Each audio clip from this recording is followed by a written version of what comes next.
So there is another accuser, we found out today, who is accusing John Conyers of inappropriate sexual conduct, sexual harassment, a little beyond sexual harassment. This is from Detroit News. Another woman who worked for longtime U.S. Representative John Conyers is accusing him of touching her inappropriately by stroking and rubbing my thighs and appearing naked before her. Elisa Grubbs, who said she worked for Conyers from 2001 to 13. How do you work for a guy for 12 years who does something like that? Tom Benson's shaking his head. Exactly. Come on. Anyway, claims she also witnessed him touching and stroking the legs and buttocks of Marion Brown, Grubbs' cousin, and other female employees of Congressmen on multiple occasions. When Representative Conyers would inappropriately touch me like this, my eyes would pop out and I would be stunned in disbelief, she wrote in an affidavit.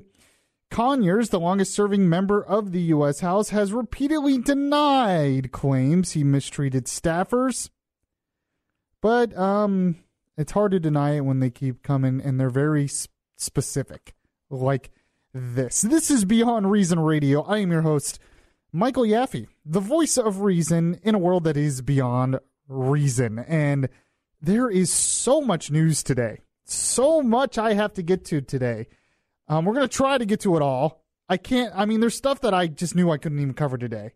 But we're going to get to a lot of this stuff today. We're going to talk about Conyers. We got Supreme Court looking at some things.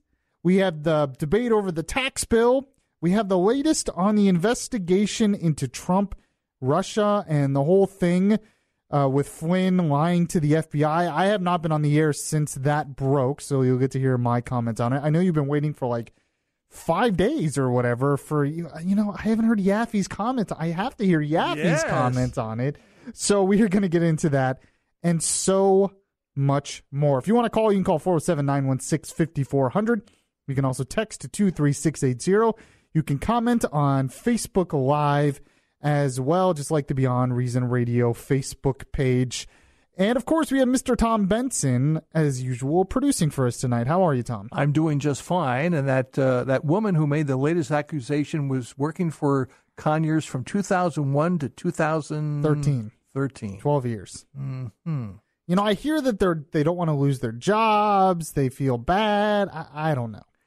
I just don't know how you can work in that environment for that long. Years ago when streaking was quite the fad.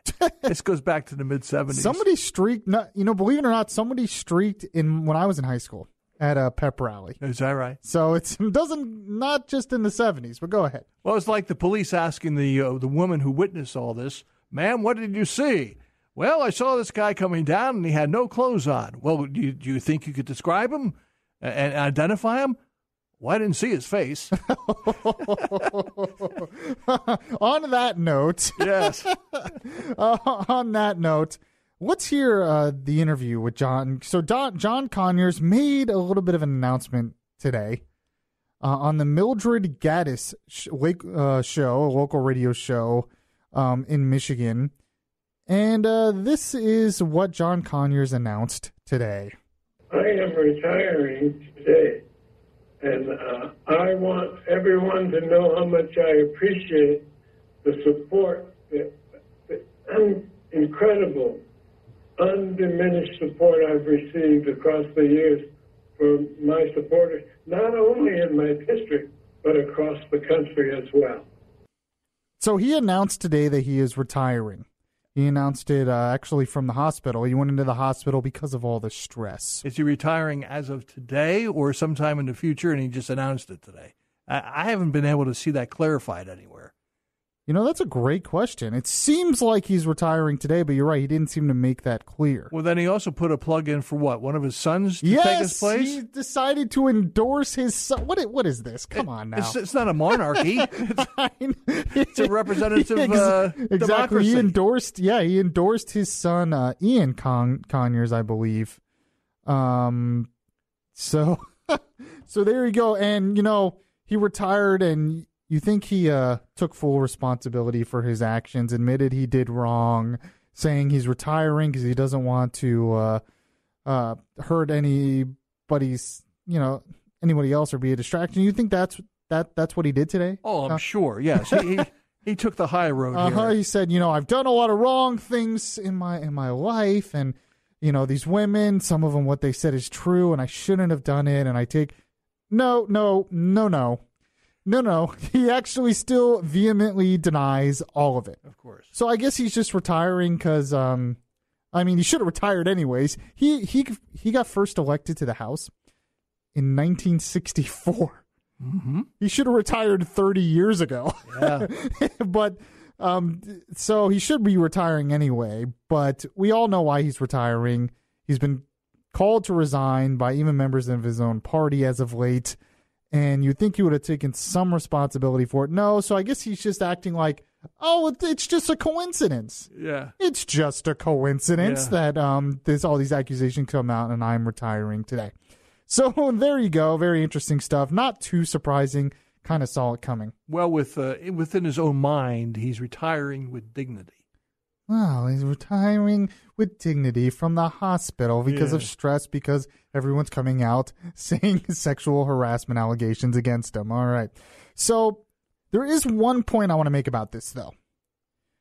I truly believe that the Republican Party has missed a big opportunity here. Because right now you have Conyers, who's retiring. He won't take responsibility for it. It took forever for the Democrats to finally go against him. You still have the Democrats not really going against Al Franken. Chuck Schumer hasn't really said anything on Al Franken. They have not called for him to retire. They go to this ethics investigation. More and more accusers keep coming out against Al Franken, Senator Al Franken, for the stuff he's doing. He hasn't been called to retire. So you would think that the Republican Party would use this opportunity to separate themselves from the Democrats and take the high road, the moral high road on this. But wait a minute. This is Congress we're talking about. There is no moral high road. Well, it's not just, this is very true. It's not just Congress, it's the president, in my opinion. And I know I have a lot of people that disagree with me on this, but I don't like the fact that we're kind of backing Roy Moore now. I don't like it. I think there's way too much evidence and credibility to suggest, because remember, the excuse is Trump came out and he says Roy Moore denies it. Roy Moore denies it. And that's the excuse. And Trump actually came out this week on Twitter and basically endorsed Roy Moore, says we need him in the Senate. We need his vote. He said it on Twitter. This is not good. This was a real opportunity for the Republican Party, in my opinion, if you're looking long term, if you're looking big picture, to take the high road and say the Democrats can let the Democrats do all that stuff, but let the Republicans actually take the moral high road and says we don't want those kind of people in Congress. We don't want those kind of people in our party. They don't want to lose the Senate seat. Well, that's exactly right. And so Mitch McConnell, originally, Senate Majority Leader Mitch McConnell, originally he said he wanted Roy Moore to step down from the race. He doesn't want Roy Moore in there. Well, he was on the Sunday shows this week. This is from ABC this week. And all of a sudden he had a little bit of a different take on this. And I wonder why. This is what Mitch McConnell said. Well, I think we're going to let the people of Alabama decide from Tuesday who they want to send to the Senate, and then we'll address the matter appropriately. I've already said in the past that I thought this was a matter that would have to be considered by the committee. Ultimately, it would be up to them to make that decision, and they'll make it depending upon whether Judge Moore ends up coming to the Senate. Do you believe that Judge Moore should be in the Senate? I'm going to let the people of Alabama make the call. This election's been going on a long time. There's been a lot of discussion about it. They're going to make the decision a week from Tuesday. So he was asked, do you think Roy Moore should be in the Senate? And it was totally a cop-out. That is totally a cop-out answer. I don't care what you say. It's, we'll let the people of Alabama decide. Okay, yes, they are going to decide, but you can still have a personal opinion. Would you say that for the Democrat? Do you want the Democrat in the Senate? Well, we'll let the people of that. No, you would say no. Yeah. But with Roy Moore, now why is he doing that? He's doing that because Roy Moore has been leading in some polls recently. That's why. Because there is a good chance that Roy Moore is going to win, even though there have been some polls suggesting that he might not win. So it's kind of interesting. But you look at, say, I saw one survey over the weekend that said something like 65 or 70% of the Republicans in the state don't believe the charges. Yeah, I really don't think. I know a lot of people are going to be upset with me at this. I think it's just political tribalism. It's just being on your team. Because if you ask that 70% if they believe the charges of Conyers and if they believe the charges of Al Franken, I guarantee you all 70% would say they do. But because Roy Moore is a Republican, then they're going to say, well, I don't believe it because we need him in this. This is all politics, and it drives me crazy because it's basically hypocrisy, I think. I think there's credibility, definitely credibility to Al Franken and Conyers and Roy Moore, just like Matt Lauer and all the other ones. And this whole idea that, well, he's a Republican, so we have to believe him, but if it's Democrat, we wouldn't believe him. I just don't like that. Yeah. I'm just not that kind of guy. Mm-hmm. So, but you look at the latest polls, just look at Real Clear Politics. You look at, let's see, there's a poll from WBRC TV. They have Moore up by 7 points, 50 to 43. But then you look at the Gravis poll, the poll before that, they had Moore losing by 4 points. So it could kind of go either way. But the fact is, the Republican Party is caving because, one, they think Roy Moore has a good chance of winning, and two, just like you said, it's about politics. But I think in the short term it might seem good. I think in the long term they really missed an opportunity to separate themselves from the Democrats here, to take a moral high road, and to me that's unfortunate. Well, you know that if he does win, it's just gonna ferment, if you will, all these charges and allegations ferment until he actually takes his oath of office. And even then, it's going to go to the ethics committee. They're not going to let it go.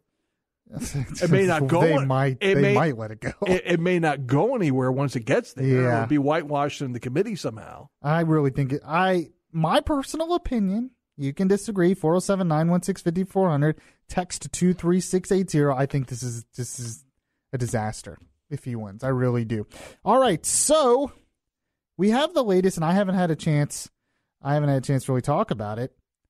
But you have Flynn admitting that he lied to the FBI. What's that all about? All of a sudden, the investigation into Trump has changed. Has anyone else noticed that? And some people have noticed that. It's not what it started out to be, which is what people like me predicted was going to happen. So we're going to talk about that. And then there was someone in the FBI very heavily involved in this investigation who, of course, was biased against Trump, and now there's a lot of proof of that. We're going to play my voice of reason of the day, Alan Dershowitz, on this. I really think he's been a voice of reason on this whole topic. We're going to get to that. And what the Democrats are saying on taxes, on a tax bill, well, it's just beyond reason. This is Beyond Reason Radio. I'm your host, Michael Yaffee. We'll be right back. If you miss any of the show, you can download the Beyond Reason podcast on iTunes.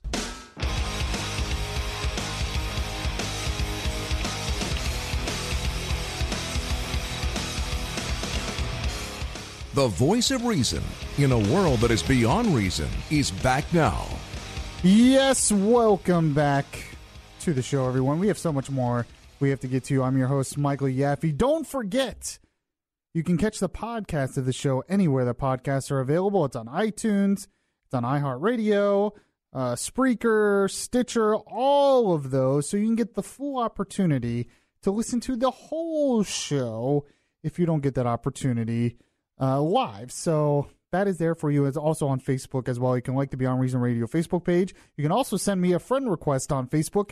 Search Michael Yaffee. I will accept it, or like or follow me on Twitter at Beyond Reason R. Okay, we have a phone call here. We were talking about Conyers. He's retiring. still won't take responsibility for his actions. And I thought the Republicans missed an opportunity on Roy Moore.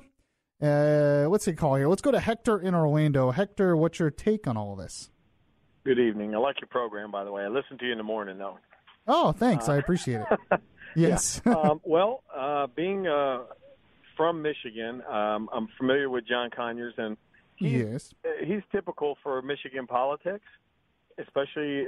So they're all like sexually harassing women? Well, I can't say that. I don't know that. But, I mean, I don't know. If these charges are true, yes, and him stepping down the way he did without really accepting anything, and then recommending his son, that's very common. Mayor Coleman Young for Detroit was the mayor for, I think, 35, 40 years. He had a big hand in helping Detroit run down into one of the worst cities ever, and he passed it along to his son after he left, and he had a lot of scandals, and he was always able to surmount them, no problem, and get reelected every time. It's very common up there, so that's very interesting. That's the one thing. I mean, I think, to be honest, a long history of that. To be honest, I think his son will probably win. Probably will, because it's just a passing of the baton. It's like it is a monarchy type situation. Yep. He's the king. Here's his king's son. Okay, you got to elect him. He's a good guy. But regarding Roy Moore, I listened to his interview with Sean Hannity the first time he spoke with Sean. Yes. And just me listening to him, he was definitely guilty. That honestly, that is what I thought. Because I was one of these people who was like, okay, is this a witch hunt, whatever. And then I listened to that interview, and I'm like, something's not right here.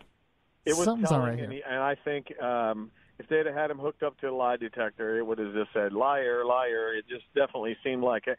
Now, I know what he's done in the past as far as the Ten Commandments and his stand towards it and the controversy he had. They say Conyers did some good things too, but he sounded guilty. I agree with you, but here's what I will say. Mm-hmm. If I was in Alabama, I wouldn't vote for him because of what I heard him say. I sensed he was guilty by his own words. But and you're making an individual judgment. Yes, go ahead. Yes, but I would just say this. The inclination is there for me to say, do we want another Democrat in there? So I understand the sentiment of people saying, well, we should just move on. It's just an allegation. Well, I mean, I get it. I get why Trump is endorsing him. I don't like it at all. I don't want him to technically win, but I also see the hypocrisy, like you said. Should he be forced to resign when Mr. Conyers, he didn't resign. He's been there for eons. He's not resigning. He's just stepping aside so someone else can move in. And it's his son, for God's sake. It's very tough. It's very tough. Yes, you could take the moral high ground, but to be honest with you, I saw in downtown Orlando today, there was a protest right on Orange Avenue. And there was people with signs that said, shame on you, Roy Moore. And then there was holding effigies, photos of Trump. Really? In Orlando, huh? Oh, yeah, they have it every Tuesday down there. I see it all the time. All right. But here's the thing.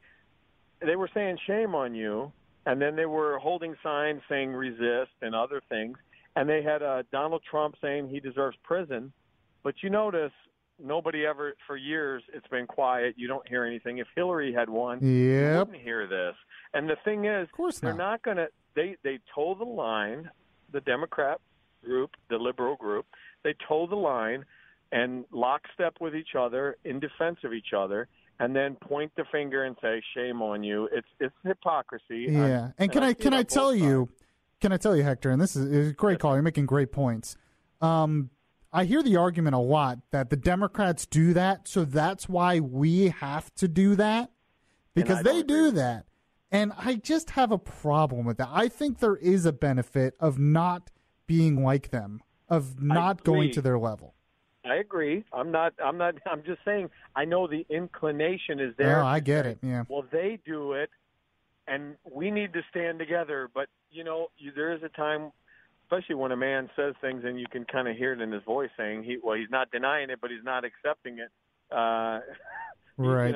If he cracks like a duck. I don't think Roy Moore believes he did anything wrong. I think that's the biggest problem. I think he believes it's his inclination to do those things with teenage girls. I really do.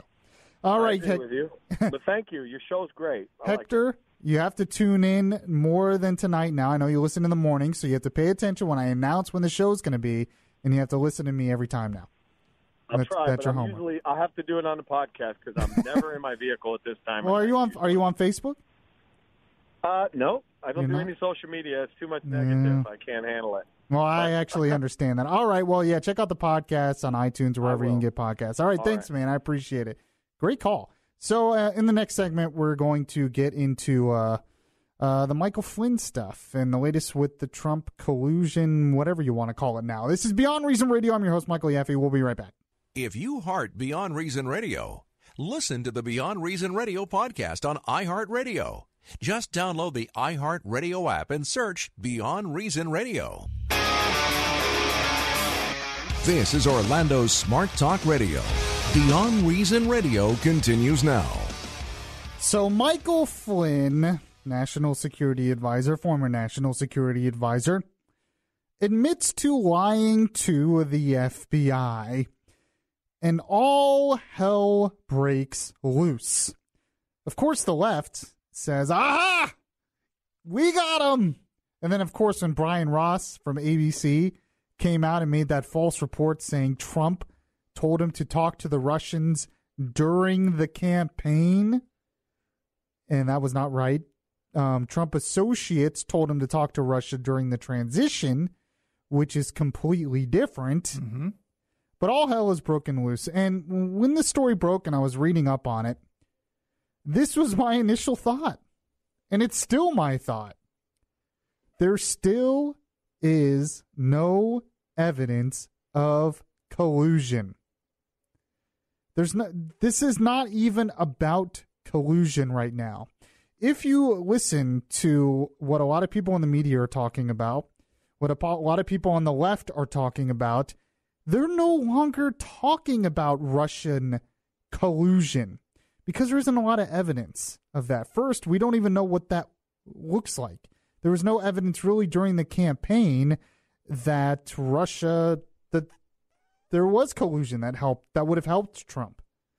So not only that, but now the left is deciding that they're going to focus on obstruction of justice. This is what we hear over and over and over again. Andrew McCarthy in the National Review had a big piece on it, talking about this is now an obstruction of justice case investigation, which means it's going to turn into an impeachment investigation because that would be considered an impeachable offense to a lot of people. Now, technically, you can impeach the president for whatever you want. As long as Congress votes on it, they can decide to impeach him for whatever they want. But it's supposed to be for high crimes and misdemeanors, like obstruction of justice. There's a problem with that. There's no evidence that he obstructed justice. And the person who has been on this more than anyone, this is my voice of reason of the day, is liberal Democrat attorney Alan Dershowitz. He's been talking about this for a while, and I think his points are really well taken here. And I'm going to add some credibility to what he's saying in just a minute, but I want to get into what exactly he said and the ramifications of it. This is what he said. He was on Fox and Friends yesterday, and this is what he said. Do you see a case for obstruction building? No, I don't. And I think if Congress were to charge him with obstruction of justice for exercising his constitutional authority under Article 2, we'd have a constitutional crisis.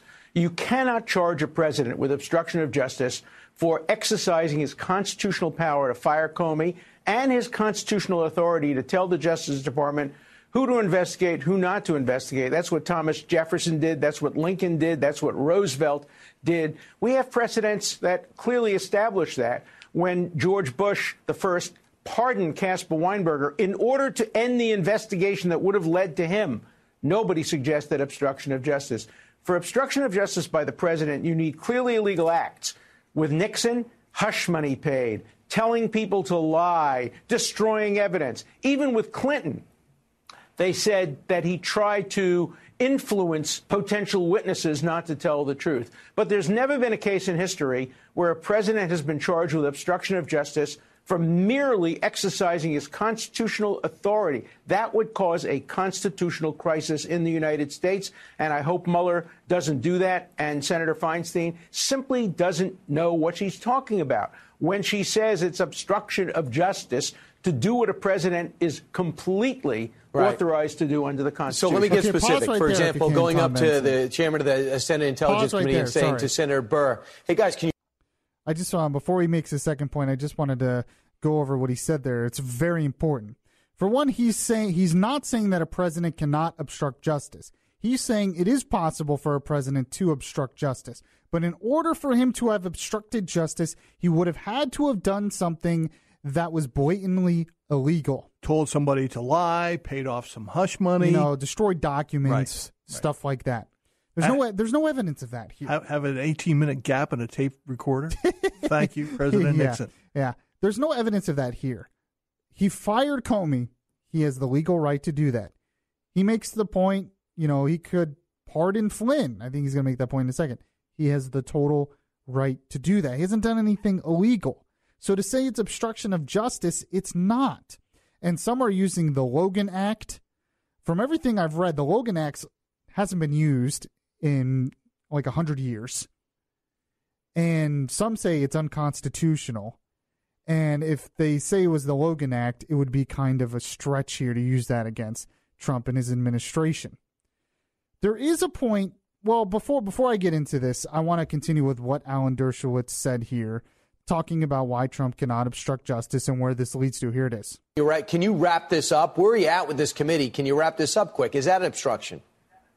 Of course not. The president has the authority to speak to Congress, tell Congress what he wants to do, and Congress has the power to say no. We have separation of powers. You can't have obstruction of justice by each party to separation of powers exercising their authority. Look, the president could have pardoned Flynn if he were really thinking about trying to end this investigation. He would have pardoned Flynn, and then Flynn wouldn't be cooperating with the other side, and the president would have had the complete authority to do so, and Flynn never would have been indicted, never would have turned as a witness against him. So I think the fact that the president hasn't pardoned Flynn, even though he has the power to do so, is very good evidence that there's no obstruction of justice going on here. So he's saying basically Trump could pardon Flynn today. He could pardon Flynn and all of this, and he would have the legal authority to do so. He could fire Mueller and have the legal authority to do so. So this idea of trying to move into an obstruction of justice case shows, it could show one thing. It could show that Mueller is fishing, that he got Manafort, he got Flynn on these sort of unrelated stuff, it's not collusion, and trying to get them to give him information on collusion because he doesn't have any evidence otherwise. Right. Now, there's some who are saying out there as well that Flynn, because he's a liar, that his testimony would never hold up in court, even if he did have information on collusion, because he's already been proven to be a liar. So there's that as well. I'm not sure I buy that necessarily. But there's still no proof of collusion. Flynn talked to Russia about UN sanctions and other things during the transition. Had nothing to do with collusion, had nothing to do with the campaign. It was after the campaign. Now, that being said, there is a question that I have, and Alan Dershowitz has raised before. I think he has a piece in Fox News today. There is this question. Why did Flynn lie? Why did Flynn have to lie? Is it just incompetence? Ignorance of the law? Why did Flynn lie? That is the question. To me, there is no doubt that Trump associates were talking to Russians, especially during the transition team. What were they talking about? I don't think it was collusion, but they were talking about something. I said months ago that I think the Russians felt that they had a friend in Trump and that they could get him to ease up on sanctions, and that they kept putting pressure on Trump and Trump associates and trying to get something worked out during the transition to get that done. I think that's what all of this is about. I think they were trying to make a deal with the Trump administration, even before he was inaugurated, to get rid of some of these sanctions. And they felt they could do that with Trump because Trump was pretty positive in the campaign. I always wondered why. I always felt that Trump was too positive towards Russia, too positive towards Putin during the campaign. I think that's a question to be asked, if he should have been that positive. But none of this is what I'm talking about here, is collusion to get Trump elected. In fact, I heard some liberal today, I wish I should have grabbed the audio, I didn't. I heard some liberal today, he believes it was all about money, that Trump was trying to do this to firm up business contacts because Trump thought he was going to lose. So if Trump thought he was going to lose, he was talking with the Russians to have business connections, so after he lost, he would still have those connections. Mm-hmm. So there's a part of me that, I don't know if I believe all of that, but there is a part of me that believes that Trump didn't think he was going to win. I really don't think Trump thought he was going to win. And that's a big reason why I never bought into the collusion aspect in the first place. But none of this has to do with collusion. So they're moving on to obstruction of justice. This whole investigation has just gotten out of hand. Now, I wanted to play another cut from Alan Dershowitz. He was on later yesterday with Laura Ingraham. And I wanted to play this because it adds to his credibility. So there's some who are saying, well, he has a vested interest in supporting Trump, or he's on Fox News, so of course he's supporting Trump, and all of this stuff. I want to play something he said here that I think adds to his credibility and goes against that argument that he's just some kind of Trump sycophant now, because he's not. This is what he said in response to Laura Ingraham did a monologue against Hillary Clinton and how she should be charged and prosecuted. This is what Alan Dershowitz said in response to that. What I'm concerned about in your monologue is you're doing to Hillary Clinton exactly what the Democrats are trying to do to Donald Trump. You're trying to criminalize political differences. Look, I don't think Hillary Clinton committed any crimes. I think she was extremely careless. I think that was a decision that ultimately was made by Comey, not by one of his deputies. Maybe the deputy suggested it.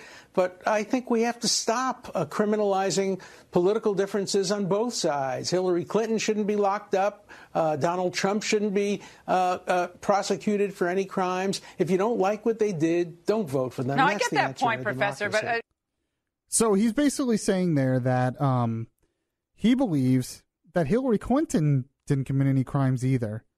That both Trump and Hillary Clinton are involved in political witch hunts, basically. That this is all about politics, that neither of them should be locked up, and that we have to stop going down this road of criminalizing political differences. That, to me, reveals his thinking on all of this. And I think he has a point. Now, I've heard some pretty good evidence that Hillary broke the law with her emails, with what she did there, and that even negligence, intent doesn't matter in that situation. So it could be prosecuted. But I think his point is well taken, that all of this, to me, is politics. I think the Democrats really don't think they have Trump. They don't think they can impeach him, but they think they can use this investigation against him to win in 2018 and eventually win in 2020. That's what I think all of this is about. Sure. It's just politics. Create more doubt in the mind of voters. Right. And then we have the new bombshell that came out today of one of the FBI investigators. Yes. Who, he wasn't fired, he was demoted a while ago, but Mueller didn't tell anybody. Didn't tell Congress, just quietly demoted him. Why did he demote him? Well, because he was sending anti-Trump texts to his mistress. His name is Peter Strzok. I don't know how to say his name. Yeah, it's Strzok. Yeah, how in the world do you pronounce that? Strzok? I don't know. What the heck? Yeah. Anyway, he was found to be anti-Trump. Why is that a big deal? Because, for one, he investigated Hillary, interviewed Huma Abedin and others who apparently made false statements to the FBI. Didn't think it was a big deal. Apparently changed Comey's intention there. I guess his statement dealing with, originally it was that she was negligent. And negligent. He changed it, or he suggested they change it to extremely careless. Extremely careless, so she wouldn't be charged with anything. Right. And then he also interviewed Flynn. He was a big part of the Flynn investigation. So this comes out, the Wall Street Journal and others say Mueller's credibility, this probe has lost all credibility because of this. It seems like they have an anti-Trump bias. And there's something to that. This whole thing has gotten, well, beyond reason. And I say today that I really think it's just about politics. 407-916-5400. Text to 23680. At the end of the show today, I'm going to do things that made Yaffee laughy. But I'm going to do something new here. Something that, well, is annoying me a little bit. Things that annoy Yaffee. I'm not sure what I'm going to call it yet. I think I might just call it that. Something that has annoyed Yaffee. So we're going to get to that. This is Beyond Reason Radio. I'm your host, Michael Yaffee. We'll be right back. It would be beyond reason not to listen to Yaffee on your TuneIn Radio app. Download the app today and search Beyond Reason Radio.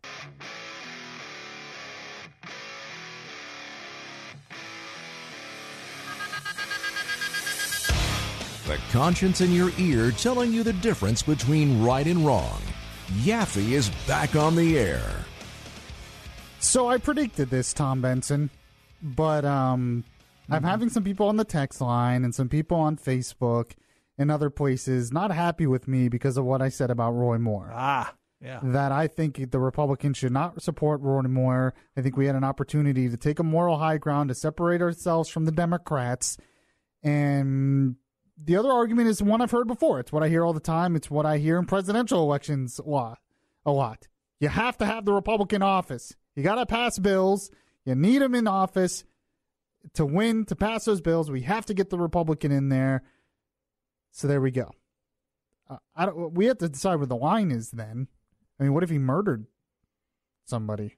Do we still say we have to get him in office? So I don't know. We'll just have to disagree on that. Doesn't the governor of the state appoint a new senator if for some reason he quits or that's what happened with Jeff Sessions. Yeah, he appointed Luther Strange. Luther Strange ran, lost against Roy Moore. Well, the same scenario can happen. He can get elected. True. He can resign, and then they appoint another Republican. I don't think it's going to happen. I think they're going to want to push this under the rug if he gets elected. All right. Let's take a call here, though. I have something that annoys Yaffee. I might have to get to it in the next hour, which is why you have to listen to all 2 hours. I mean, there's really no excuse. If you missed the show, you can listen to the podcast later. No excuse. Skip in Groveland. Skip, how are you tonight? I'm doing well. How about yourself? Pretty good. I'm just glad you are on with me. What's up? Yeah. On Moore, the one thing about him, this is not what I called about, is that he has denied all accusations. So has Conyers. John Conyers has denied all of them. So do you believe Conyers too? And trying to name his son as the person to take his place like he's a king, and so his son's the prince and will become king. Get real. We don't have that here. Yeah, I agree with that. Yeah, as far as Hillary Clinton's concerned, Dershowitz is wrong. She took subpoenaed material and destroyed it. That's true. Criminal. That's a good point. I think I actually agree with you on that. I don't necessarily agree with Dershowitz on that point, but the reason I wanted to play that is because I wanted to show that I don't think Dershowitz is some Trump sycophant. I don't think he's just some big Trump supporter and is looking for ways to defend Trump. I think his point on Trump not obstructing justice, I think he really believes it, and I think it's a valid point. And the material she got, whether it says classified or not, it's classified. And if she's the head of the State Department and the smartest woman alive, she should know that. Oh, smartest woman alive. She tried to pass that off and said she wasn't the expert on a computer and blame it on her cohorts, the people who work for her. No, I've never bought any of that. I mean, I'm like you, and I thank you for your call, Skip. I'm like you. What was the purpose of her doing this, all of that? I don't think you get this separate server and put it somewhere and save all this stuff that can be easily hacked and all that. I don't think you just do that by mistake. I don't think it was negligence. I actually do believe there was intent there. And then she uses the line when asked if she wiped her computer clean. She says, "You mean with a cloth?" You know? Oh, jeez. She knows. Sure she does. She knows all about this stuff. She knew exactly what she was doing. And I think there is credibility. From everything I've read, it doesn't even matter if she knew. It doesn't even matter. If it was negligent, she could totally, still be prosecuted for that as well. So, wow, there's so much more I have to get to today. I'm going to play a Voice of Reason in the next hour because we have this whole Supreme Court case. A guy refused to make a gay wedding cake for a gay wedding.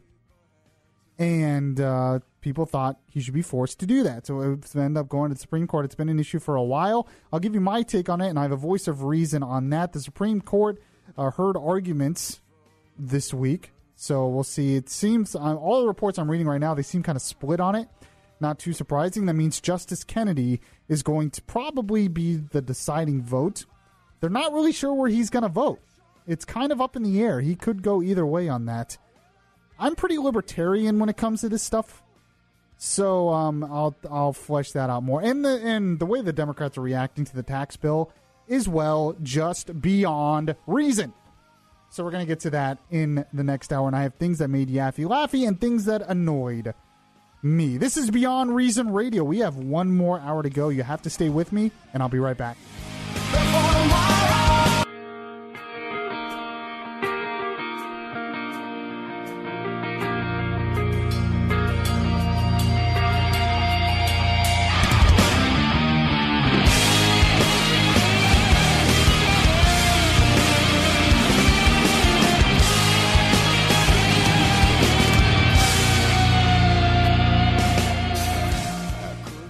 Headline, according to Fox News, Supreme Court torn over gay wedding cake case. Kennedy stresses need for religious tolerance. A constitutional fight over a wedding cake drew hundreds of activists on both sides of the Supreme Court on Tuesday in a hot-button case pitting religious and artistic conviction against discrimination targeting the LGBT community.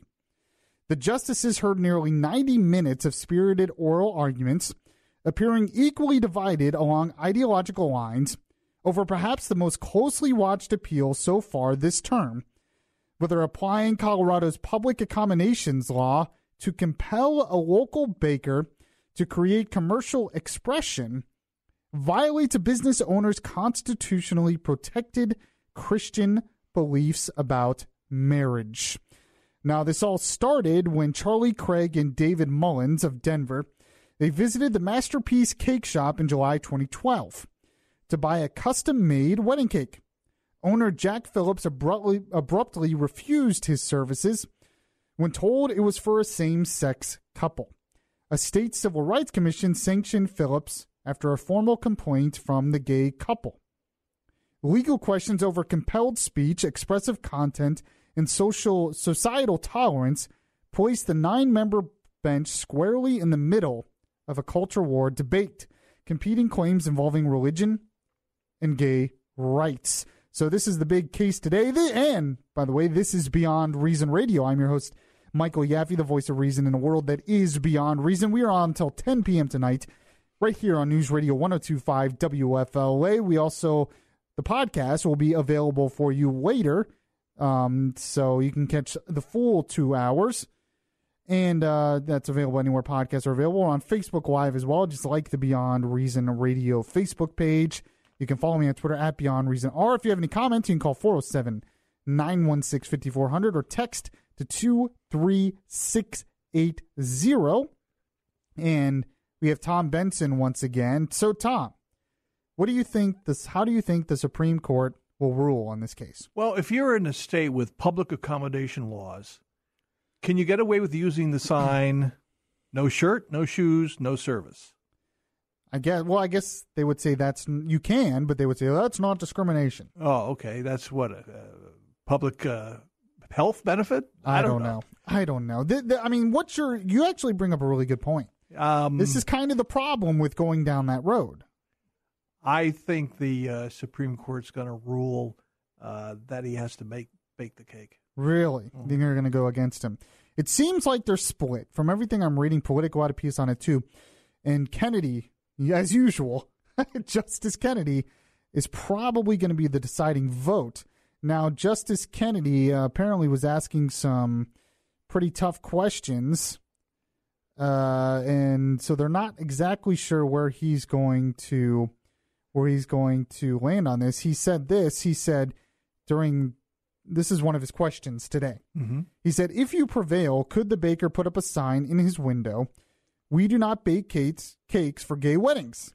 This is what he asked the lawyer for Phillips. And you would not think that an affront to the gay community? So that's an interesting point. My take on this is this. I am pretty libertarian when it comes to a lot of domestic economic policies. I believe that he should be able, it kind of is discrimination, but I believe as a business owner, it's his private property, he should be able to discriminate. Mm-hmm. And then the marketplace will work it out so they can go somewhere else. Usually discrimination is not good for business. Mm-hmm. I think as well that if you force him to make this kind of cake, it's compelled speech. And I don't believe in compelled speech. So you're compelling him to make something, basically speech, basically artistic expression. And that's what making this kind of cake is. It really is. And that's one of the arguments they're using it. They're compelling him to make something that's against his religious beliefs. That goes down a very dangerous road when you can do that. And I think that he should be able to refuse the service if he wants to. I just think that is his right as a free American. Do I think it's good for business? Probably not. Probably not. So I found interesting, I wanted to play a voice of reason on this. This is my voice of reason of this hour. Austin Peterson. Now, he's a young guy. I think he's like 36. Only a few years older than me. He ran for president in the Libertarian Party. And I actually saw him when I went to the Libertarian Convention. I saw him at the debate. He was pretty good. He ran for president, lost to Gary Johnson. He is now running for Senate as a Republican. So he actually joined the Republican Party, ran for Senate, but he's very libertarian. He's still very libertarian. What state is he from? Missouri, I believe. Oh, okay. All right. I just want to let me double check that. I had that earlier.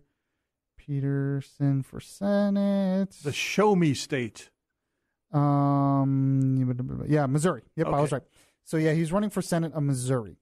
He was on Glenn Beck's show earlier today, so you can listen to Glenn Beck 9 to noon on this station, News Radio 102.5 WFLA. He was on there today, and he was asked about this. And he has very strong opinions on this. And, of course, he's libertarian. And on this kind of stuff, I'm very libertarian. When it comes to foreign policy, that's where I usually break with a lot of libertarians. And in criminal justice reform, I tend to break with a lot of them on that, too. But on most economic policies, I'm pretty libertarian as well. But he commented on this, and I think his points were right on. I think he made great points on this, and I agree with him completely. So I wanted to play it for you. This is what he said. I think that he should bake the cake, but I would never force him to do so. But the thing is that we're talking about religious liberty and gay marriage when in reality the heart of this argument is the issue of private property. The question is, should any business have the right to refuse service to anyone for any reason? Well, they should, but that's not the world that we live in. And now we even the best laid plans of mice and men can go wrong, because what we've done is we've created these protected classes, and everyone who is 40 years of age and older is a protected class. But if you're a white male, 40 years of age or under, well, you're out of luck.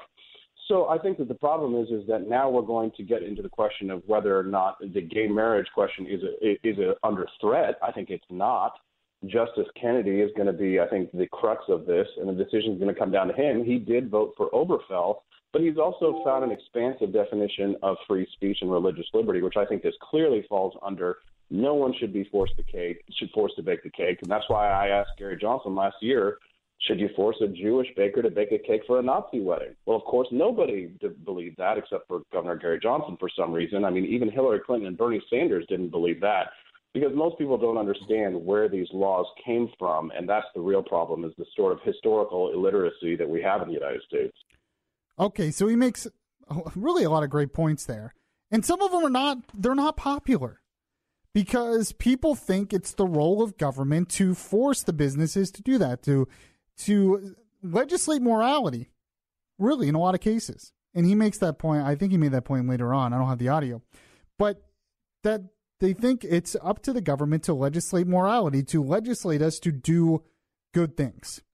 So if we disagree with someone on their private business discriminating against someone, we think it's up to the government to force them to not do that.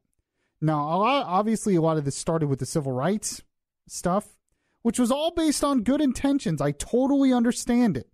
When you have these businesses discriminating against blacks merely because of the color of their skin, that seems bad. And we think, well, the government needs to step in.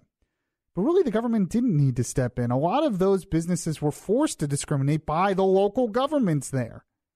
I tend to be libertarian on this, and I think it's his private property. It's his business. If he wants to refuse service, and he shouldn't be forced, compelled to make speech that's totally against his religious beliefs. And now, Austin Peterson, at the beginning of that segment, he said, I think he should bake the cake.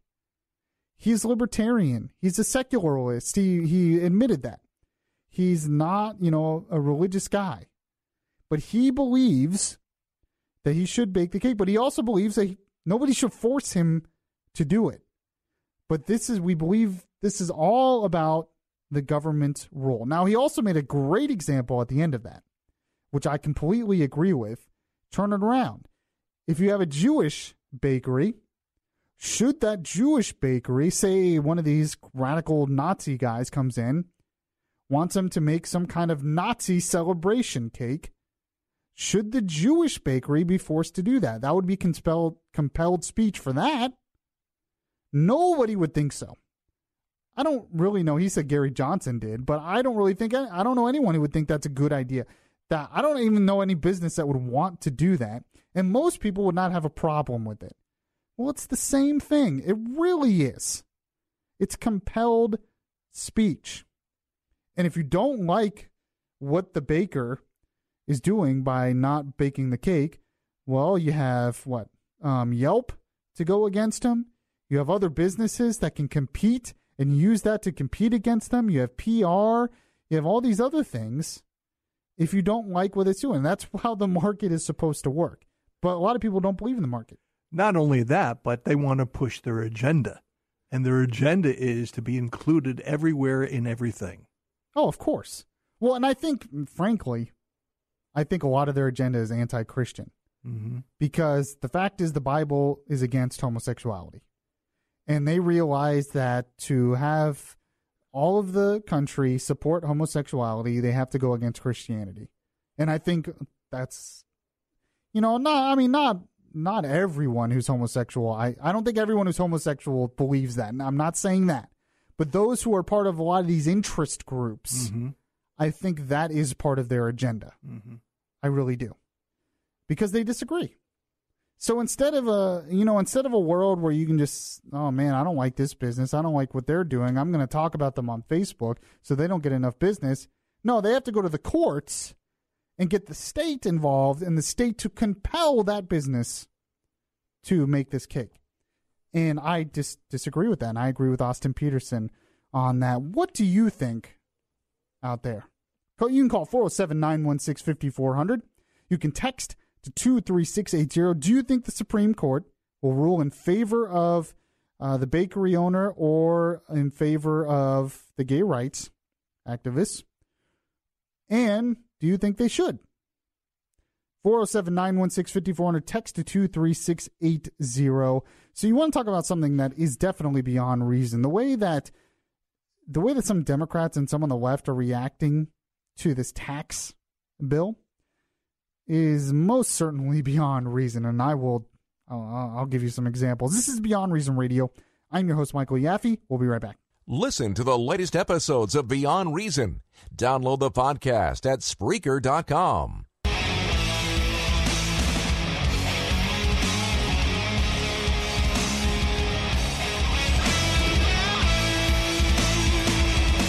The place where we talk faith, culture, and politics. Beyond Reason Radio continues. One last point I want to make on the whole gay wedding cake case controversy.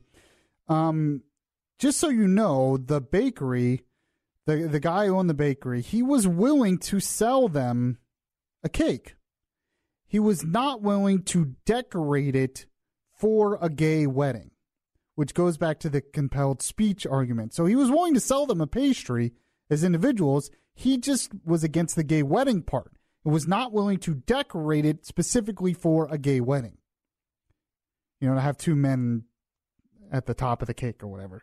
And that's a little bit of a difference as well, because that goes back to the compelled speech part of it. Sure does. So it's not, you can't even say it's full discrimination, because he was willing to sell them products. He just wasn't willing to be compelled to do it artistically. So that was just a point I wanted to make on that. On the Republican tax bill, I want to use this as an example of how politics, what's wrong with a lot of politics in our country today. And how politics has just gotten beyond reason. Now, politics has always been a little beyond reason. If you read the history of politics in this country, it gets pretty vindictive, it gets pretty ugly, it gets pretty nasty. It's always been that way. But there's something especially wrong with some things in politics today, and I want to use this as an example. The Republicans passed a tax bill in the Senate. They passed the big tax cut bill. It pretty much gives tax cuts to mostly everyone. Pretty much everyone, most people, not everyone. Most people in the country are going to see a tax cut. They just are. Now, the biggest part of it has to do with the corporate tax, because Republicans and conservatives like myself believe that you lower the corporate tax rate, you lower taxes for small businesses as well. That gives those businesses more money to invest in their business, which could create more jobs and help the overall economy. I mean, pretty common sense, especially when we have one of the highest corporate tax rates in the industrialized world. Makes sense. Some Democrats disagree with that. Okay, fine. You can disagree with that economically. I understand that. But Nancy Pelosi, a great example here, of how some of this debate just gets beyond reason. Nancy Pelosi came out yesterday, I believe, and she was asked about this Republican tax bill. And this is what she said about it. Here it is. Healthcare, the debate on healthcare is life-death. This is Armageddon. This is a very big deal. Because you know why? There's really a very hard way to come back from this. They take us further, more deeply into debt. What can you do but raise taxes? They contend that they're a gift to corporate America of $1.5 trillion, could be up to $1.5 trillion, will be paid for by the growth it creates. And even their own people say, nonsense, not true, not true. So let's be truthful with the American people about that. They throw a few crumbs to the middle class. What they give with one hand, they take away in bounty with the other. And why? Because it is in their DNA to give tax cuts to the rich. So what does she say there? It's Armageddon. Really? It's Armageddon? Allowing even the rich to keep more of their money? Their own money? Is Armageddon? I mean, this is what I talk about. And I understand both sides do this, don't get me wrong. But if you disagree with the economics of it, if you disagree with the Republican tax bill, talk about why you disagree with it.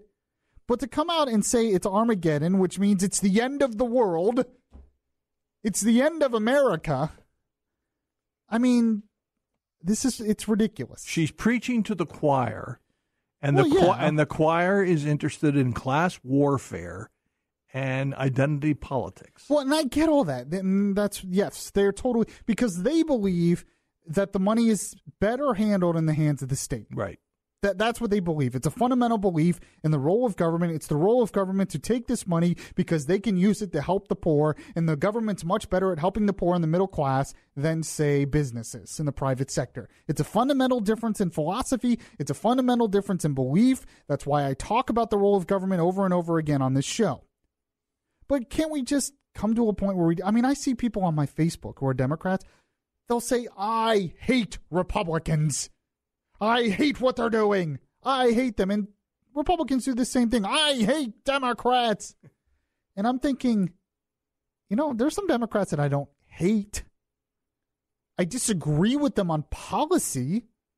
I disagree with what they're doing, but I don't hate them. And this is where, this is the kind of stuff that leads to civil war. It really is. That we cannot disagree. This is a tax bill. It's just a tax bill. It's not even the most controversial thing you could talk about the government getting involved in. It's really not. In the big scheme of things, it's really not. It's taxes. And it's really the government allowing more people to keep more of their money. That's it. Now, the other thing she said that was a little beyond reason was this idea that she's now worried about the debt. Seriously? Since when?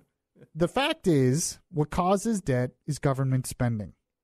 The government's spending more than it takes in. If you want to get rid of the debt, you have to spend less. But like I said, that goes against their philosophy. Their philosophy is that money is better handled in the government. The government needs more of that money so it can take care of people in the country because the government is what's good at it. People like me, people Republicans, conservatives don't believe that. And don't get me wrong, I have a lot of problems with how they put together this tax bill. I don't agree with everything in the tax bill. I especially don't like the Senate version. I like the House version better. The House version, was simpler, which was supposed to be one of the goals, to simplify the tax code. But that being said, Armageddon? Really? So this isn't the only example of this. Another example of this was Patton Oswalt, comedian. This is just another great example. He said this on Twitter. This is what he said on Twitter.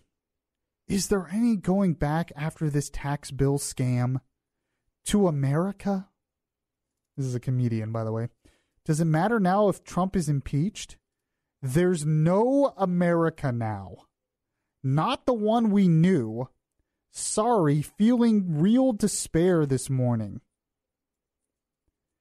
There's no America now? Really? Because people are keeping more of their money, America's over? It's done?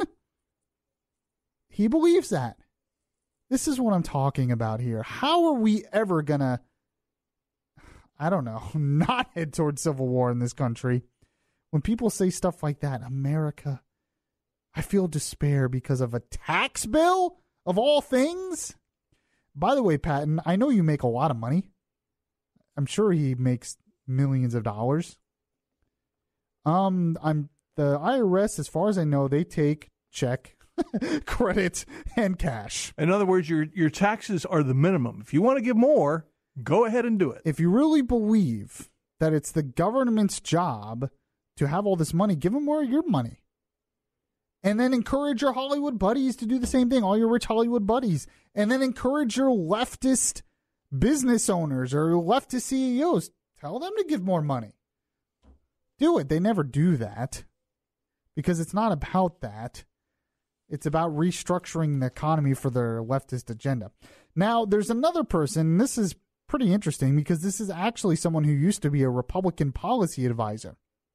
Historian Bruce Bartlett, he's pretty liberal now.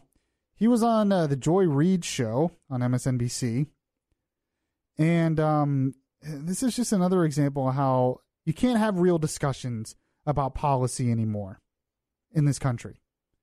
This is a great example why. Because what he says here is pretty beyond reason. This is what he said on that show. And what would be the justification in your mind that Republicans would have for raising taxes on lower income people? Because they spend all of their income. So why raise taxes on them? It really defies comprehension. Maybe they think that the poor have it so easy that they need to have to pay more taxes to force them to go out and work more. The amazing thing is that people seem to be accepting this so meekly and mildly. It's really akin to rape. That's exactly my thoughts, Tom Benson. It's akin to rape. Now, I disagree with everything they were saying. Oh, well, this raises taxes on the poor. No, not really. Akin to rape? How can you have a discussion about any of this stuff when people say stuff like that? So we've heard from 3 different leftists here. It's Armageddon. It's the end of America. As we know it. And it's akin to rape. Yeah, you want to talk about why there's so much division in this country right now? Exhibit A, B, and C that I just gave you. All right, another piece of news that came out today came out earlier this week, actually, was Trump repealing a lot of the land grabs. So there was a federal land grab basically by the Obama administration in Utah. Trump made a trip to Utah and got rid of that, and we'll talk about that. This is Beyond Reason Radio. I'm your host, Michael Yaffee. We'll be right back. Download the iHeart Radio app and catch the Beyond Reason Radio podcast.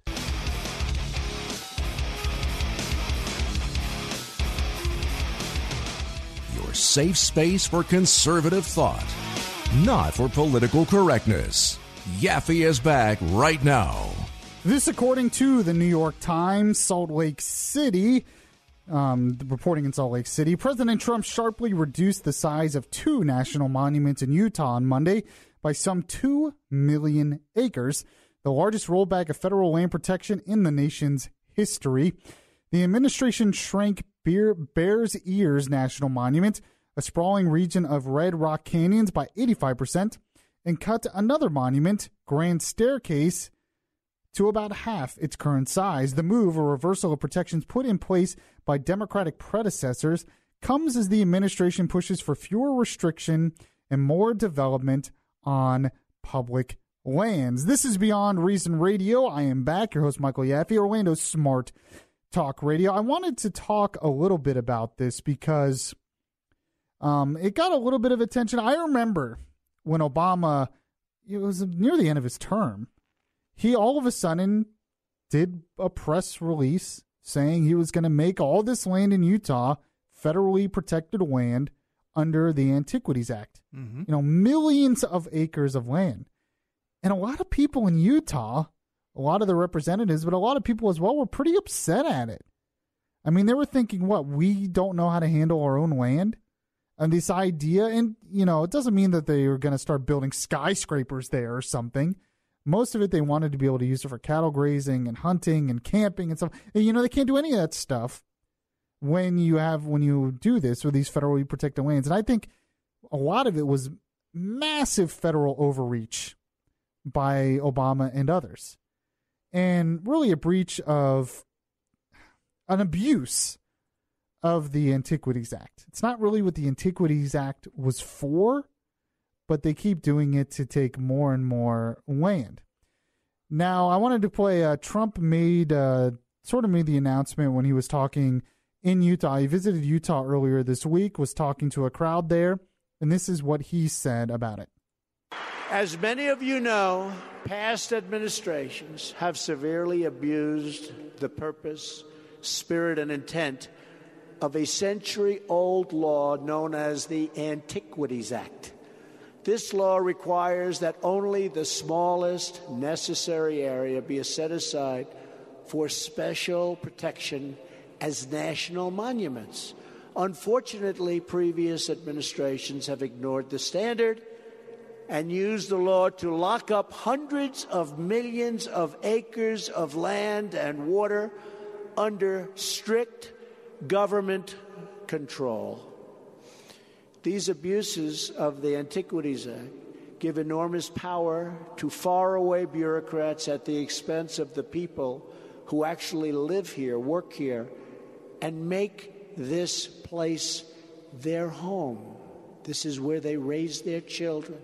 This is the place they love. For example, the previous administration designated more than 500 million acres of land and water, including Bears Ears. it did so over the loud objections of the people of this state and their elected representatives. So I agree with Trump there on a lot of that. So he actually said a lot more there on what they wanted to use the land for and all that. I agree with them. I really think a lot of this was unnecessary to all of a sudden make it a national monument under the Antiquities Act. In fact, I was reading here, our Utah Representative Rob Bishop said this. He said the Antiquities Act, it has been abused. He said to a point where it no longer deals with protecting antiquities, but with making political statements. I think that's exactly right. I think most of what Obama did was politics to appease the environmentalists, the radical environmentalists. And they're the ones that really don't like what Trump's doing here. And they're going after Trump. And in fact, there's some lawsuits going against Trump.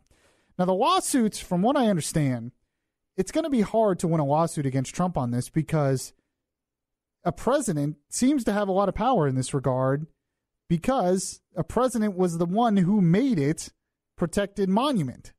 So to say that a future president can't revoke that, I think that is kind of a stretch. I think if you want to have more protections for these lands and make them permanent, I think you have to pass something in Congress to do that. But to give the president that much power to just put a press release and say, all of this land is now a monument, I think that's way too much power for a president. I think there should be more control at the local level for this stuff.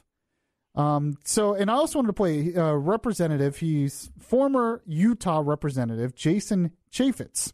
He was on Fox and Friends this morning, and he was also asked about this because, he's close to his heart. He's talked about this. He was a representative from there, and he made some good points on this as well. This is what he said. Well, remember, in Utah, almost 2 out of every 3 acres in Utah is owned by the federal government. And so when President Clinton and President Obama took millions of acres and changed the designation to a monument, it restricted access for cattlemen, hunting, fishing, those of us that just want to get out and recreate on the land. And Donald Trump did something and took a bold move, which we're thrilled about, and that is he reversed it. It's still federal land. It still has federal protections, sure, but it means more multiple use, and those of us can get out and use it. So why is Patagonia so up in arms about this? Because you have some radical environmentalists that don't want anybody to walk or go anywhere. If you ask the person, hey, do we want more wilderness? Most people say, hey, yeah, that'd be great. Problem is you can't get your wife and kids and go out and go camping. You can't even ride a bike on it. And so, for them to just unilaterally do this, when it happened originally, President Obama was in Hawaii. He sent out a press release and put out the wrong picture of this place. And they had locked up 1.35 million acres of land right here in Utah. So he makes a great point there. I actually thought he brought some perspective on it. So a lot of people think, oh, this is just going to open it up for anything Utah wants to do it with. No, it's actually still federal land. It's actually still federally protected land. It just allows them to do a little bit more there than they could when you made it this national monument. So when you think of it that way, it's like, what are the environmentalists so up in arms over? And she asked about Patagonia. They put on their website this in big, bold letters. The president stole your land. No, it's not exactly how it works. For one, you could argue that the last president stole Utah's land. So it gives, I think it gives the president a little too much power to just be able to make a proclamation of this based on the Antiquities Act. Maybe the Antiquities Act needs to be reformed. It seems like it's been abused. But I think it's pretty much a good move by Trump. We all know why Obama did it. We all know why past presidents did it. They did it to appease the radical environmentalists. And the radical environmentalists are not going to be happy with any kind of development on any of these lands. America's too big and too commercial and too developed already. We're killing the planet, is what they'll say. Yeah, no. So, all right. I have 2 different things, hopefully, if we have time. I have 2 different things I want to end the show with. One thing that annoyed me, and one thing that made Yaffee laughy. This is Beyond Reason Radio. I'm your host, Michael Yaffee. We'll be right back. If you like Beyond Reason Radio, Well, make sure to show it by liking the Facebook page at facebook.com/Beyond Reason Radio.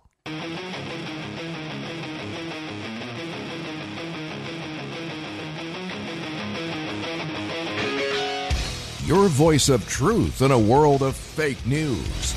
Beyond Reason Radio continues right now. Yes, and during the commercial break, it talked about the charity bike ride that I will be at this Saturday that benefits the New Hope for Kids. It's a holiday bike ride. It will be at South Seminole Middle School in Castleberry. Festivities will start at 4 p.m.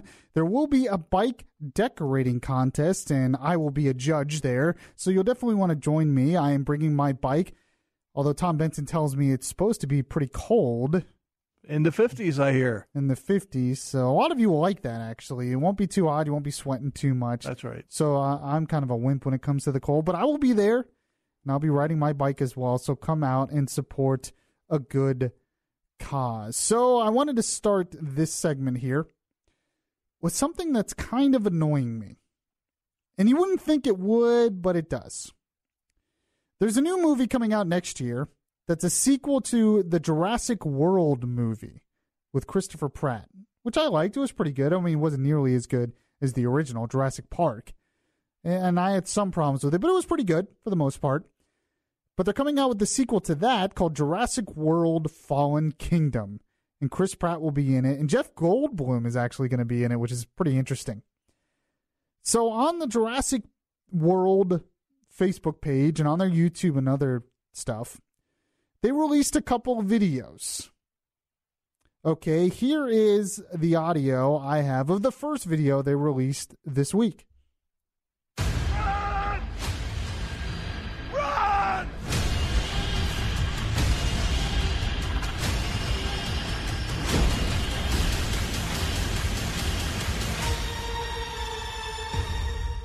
So it looks pretty cool. If you see the video, Chris Pratt, there's a volcano in the background, and there's dinosaurs running, and he's saying, run! Okay.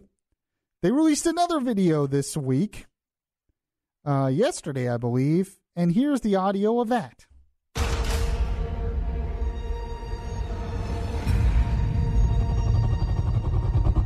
This is gonna be awesome.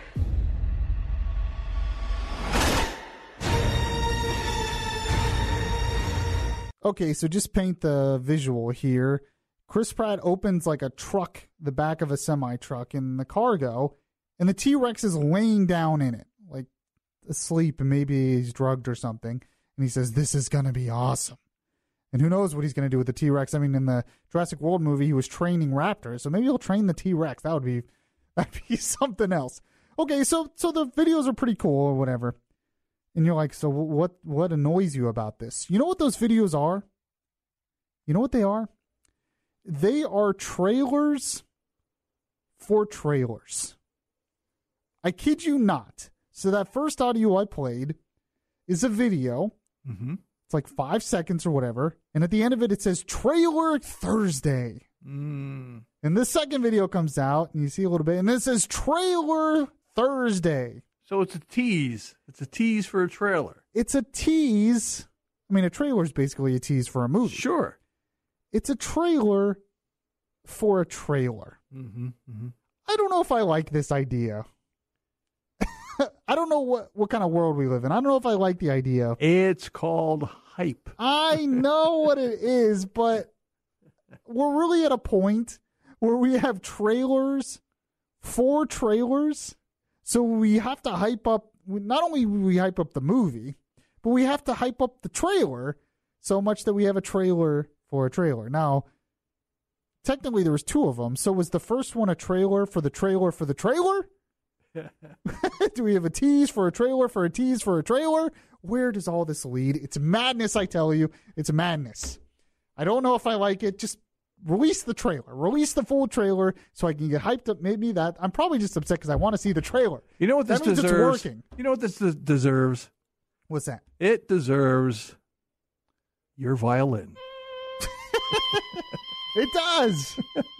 I know. Cry me a river. I mean, it's actually...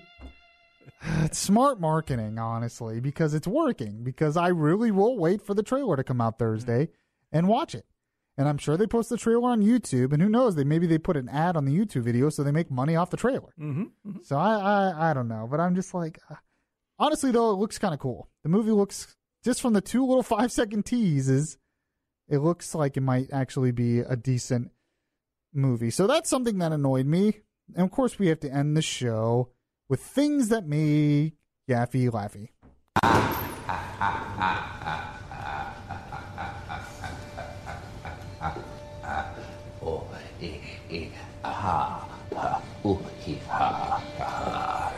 Yes, so some might wonder if this really should make me laugh. Okay. Because it's kind of scary, but it kind of does. So there's a new business that is booming thanks to North Korea. Mm-hmm. So North Korea is helping stimulate a certain sector of our economy, Tom Benson. Oh, okay. I know, how nice of them. It's not the travel industry, I can tell you that. No. Hawaii residents heard Friday what the end of their world could sound like. For the first time in decades, Hawaii sounded their nuclear attack warning sirens, which will be heard the first Friday of every month for the foreseeable future. I heard this. Because of the danger posed by North Korea's nuclear missile program. So what is the new industry that seems to be popping up? Well, according to this, the bomb shelter industry is becoming a big, booming business. That's right.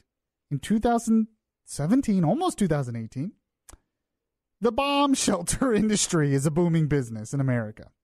This is where we are. Like I said, I don't know if I should laugh or cry.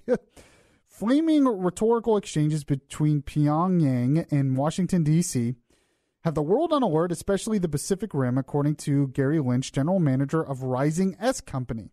They are a bomb shelter building business in Texas. Said 90% of our recent business worldwide is due to the North Korea rhetoric. He said 30 to 40% of the company's business just in the United States is due to increasing tensions between America and North Korea.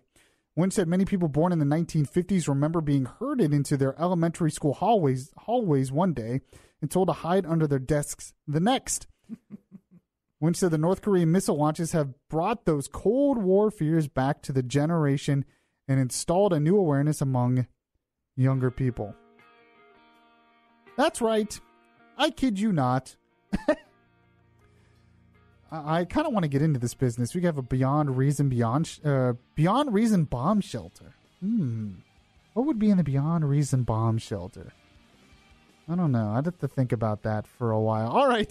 Thought I would just share that with you. Okay. I appreciate you all listening tonight. Don't forget to check out the podcast so you can catch all 2 hours if you didn't have the opportunity to do that tonight. And I will be back on later this week with the latest news. Lots of news this week, and I'm sure there'll be more.